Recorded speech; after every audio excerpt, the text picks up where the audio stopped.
यानी कि पिछले साल जब लोकसभा का अधिवेशन चल रहा था तो वहां पर समाजवादी पार्टी के एक सांसद आजम खान साहब, उस वक्त स्पीकर एक लेडी थी और उन्होंने अपने तकरीर के दौरान कुछ ऐसे जुमले बोल दिए थे जिसकी वजह से भारतीय जनता पार्टी के जितने भी सांसद थे वो आग बबूला हो गए थे। आजम खान साहब ने ये कहा था कि ये स्पीकर जो एक महिला है वो मेरी बड़ी बहन के समान है। भारतीय जनता पार्टी वाले बिल्कुल मानने के लिए तैयार नहीं थे। पूरा सांसद उन्होंने सर पर उठा लिया था। आजम खान साहब को मजबूर किया गया था कि आपने माफी मांगना चाहिए क्योंकि आपने महिलाओं के खिलाफ गलत शब्दों का इस्तेमाल किए थे। मैं उस वक्त सांसद के अंदर मौजूद था। आजम खान साहब ने माफी मांगने के बाद भी जितनी भी भारतीय जनता पार्टी की महिलाएं सांसद थी उन्होंने ये मांग किए थे कि आजम खान के खिलाफ सख्त से सख्त कार्रवाई होनी चाहिए। सिर्फ एक जुमले के ऊपर अगर ये पूरी महिलाएं भारतीय जनता पार्टी की और उनके सहयोगी पार्टी की अगर सिर्फ एक जुमले के ऊपर इतनी आग बबूला हो सकती है तो उसी भारतीय जनता पार्टी के राज्य के अंदर मेरी एक बहन की इज्जत लूटी जाती है और ये पूरे के पूरे खामोश बैठे हैं। इससे ज्यादा अफसोस और शर्म की क्या बात हो सकती है। ये घटना होने के बाद सरकार किस तरह से रातों रात उस बच्ची की लाश को जला दिया जाता है और उसके बाद उसके परिवार तक कोई पहुंच न सके, सच्चाई बाहर निकल न सके, तो पुलिस का किस नंगा नाच वहां पर देखने को मिल रहा है कि ना मीडिया वालों को वहां पर जाने की इजाजत दी जा रही है, ना कोई और वहां पर जा सकता है, बल्कि हद तो ये हो गई है कि वहां का डीएम जाकर उसके परिवार वालों को धमकाता है। दोस्तों, किस दौर के अंदर हम जी रहे हैं इस बात का हमें अंदाजा लगाना चाहिए। मैं आज भारतीय जनता पार्टी के तमाम लोगों से ये कहना चाहता हूं कि ये बलात्कार किसी एक बच्ची का हुआ है तो उसकी जात क्या है, उसका धर्म क्या है, उसका मजहब क्या है, ये मत देखो, क्योंकि बच्चियां तुम्हारे घर में भी है, बेटियां तुम्हारे घर में भी है, बेटियां हमारे घर में भी है, बहनें हमारे भी घर में है। अगर आज उसे राजनीति के चश्मे से अगर देखेंगे तो शायद कल बहुत देर हो चुकी होगी। मैं आज जिस तरह डॉक्टर साहब ने बताया है कि आज हम एक ऐसे दौर के अंदर गुजर रहे हैं जहां पर डॉक्टर बाबा साहब का, अम्बेडकर जी का संविधान कहां है, कैसे खत्म किया जा रहा है धीरे धीरे, ये आप हर रोज देख रहे हैं। इंसाफ की किस तरह से धज्जियां उड़ाई जा रही है।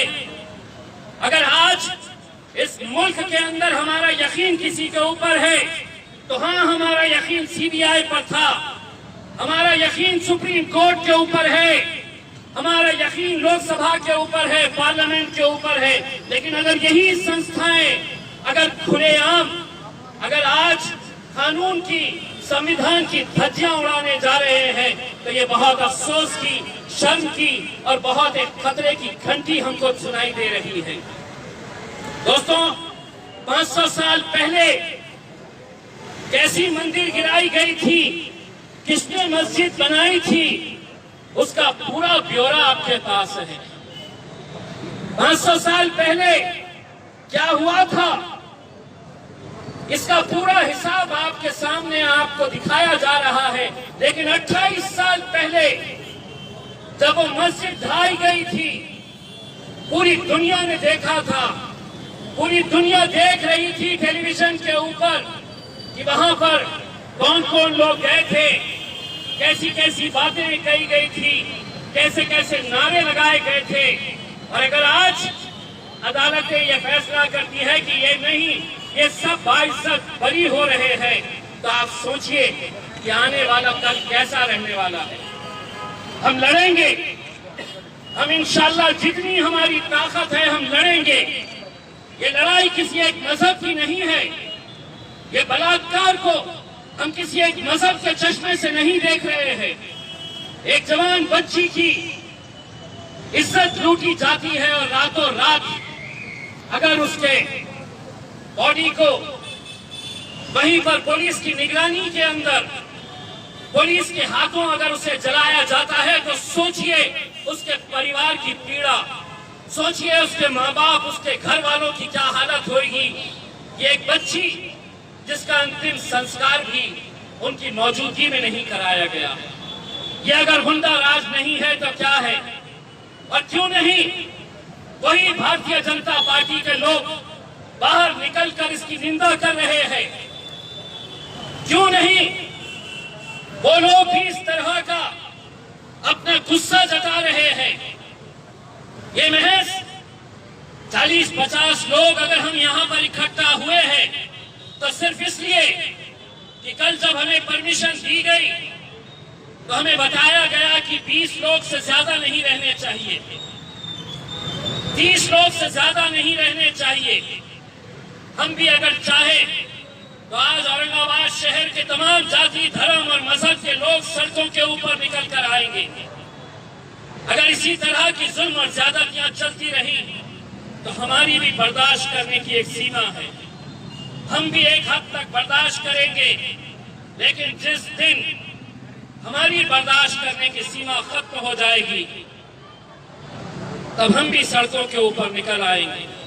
जब हम देखेंगे कि जो कानून जिसकी जिम्मेदारी है रक्षा करना, अगर वही भक्षक हो जाएगा तो कहीं ना कहीं ये जनता को, समाज को सड़कों के ऊपर आना पड़ेगा। हमारे मतभेद होंगे, कांग्रेस पार्टी के साथ हमारे राजनीतिक वैचारिक मतभेद हो सकते हैं और है, लेकिन उस पार्टी के सबसे प्रमुख नेता राहुल गांधी के गिरेबान तक अगर पुलिस चले जाती है, अगर उसका गला पकड़कर उसे नीचे गिरा देती है तो हम निंदा करते हैं और हम ये कहना चाहते हैं कि ये लोकतंत्र के अंदर राहुल गांधी को अगर गिराया गया है तो कांग्रेस के साथ हम भी इस मुद्दे के ऊपर खड़े हैं और हम भी राहुल गांधी को ये कहना चाहते हैं कि हमारे वैचारिक मतभेद होंगे, हमारे राजनीतिक मतभेद होंगे, लेकिन तुम्हारे गिरेबान तक अगर कोई हाथ डालेगा तो वो हाथ को काटने की ताकत मजलिस इत्तेहादुल मुस्लिमीन के अंदर है।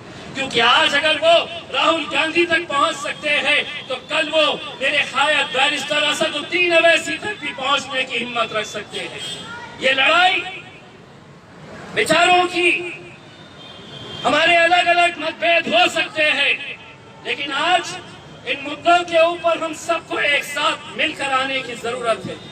हम चाहेंगे कि इसकी शुरुआत औरंगाबाद से हो, कि जहां पर भारतीय जनता पार्टी भी यहाँ पर औरंगाबाद में कहीं पर भी क्यों ना हो, ये सोच ले कि अगर तुम्हारे घर में बेटियां हैं, तुम्हारे घर में अपनी बहनें हैं, तो तुम्हें इस घटना की निंदा करनी होगी।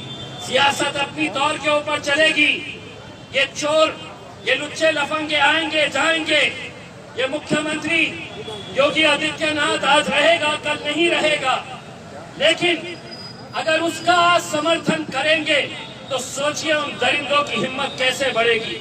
वो दरिंदों को लगेगा कि मुझे तो अगर सरकार की ताकत मेरे साथ में है तो मैं ऐसे ही बलात्कार करते जाऊंगा। और सिर्फ एक ही नहीं, यही मनीषा नाम की लड़की नहीं, हम राय रोज उत्तर प्रदेश के अंदर, बलरामपुर के अंदर, भदोही के अंदर हर रोज इस तरह की बलात्कार की घटनाएं हो रही हैं।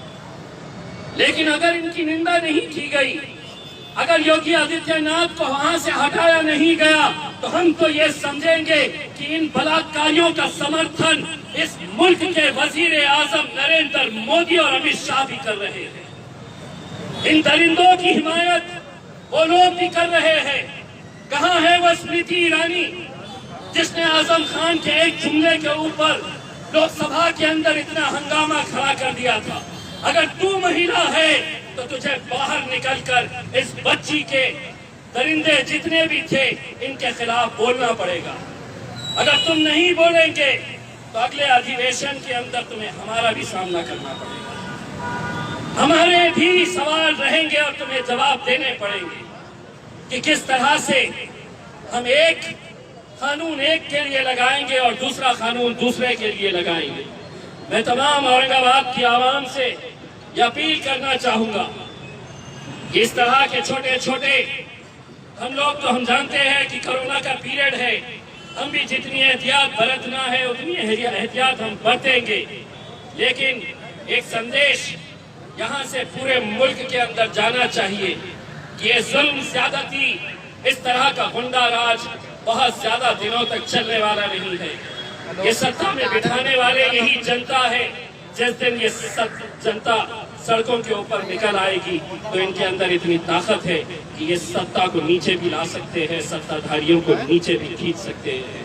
बस आप लोग यहाँ पर आए और एक ऐसे कार्यक्रम का एक हिस्सा बने जिसे देखकर सुनकर बहुत अफसोस होता है और इस बात का अंदाजा लगाया जा सकता है कि अगर अदालतें भी ऐसी फैसले देने लगे, अगर पुलिस इस तरह का काम करने लगे, अगर सीबीआई ये कहने लगे कि अब कुछ नहीं, तो सोचिए मुल्क कहाँ जा रहा है।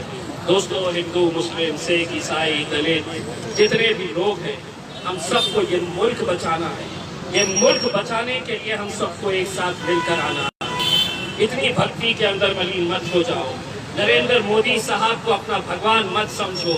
यही वजह है कि आज तुमने इतना ऊपर उसे चढ़ा दिया है कि उसे जमीन के अंदर क्या हो रहा है ये नजर नहीं आ रहा। इतनी ऊपर उसे पहुंचा दिया है कि खेत के अंदर एक जवान बच्ची को 4-4 दरिंदे नोचते हैं तो उसे वो नजर नहीं आता है।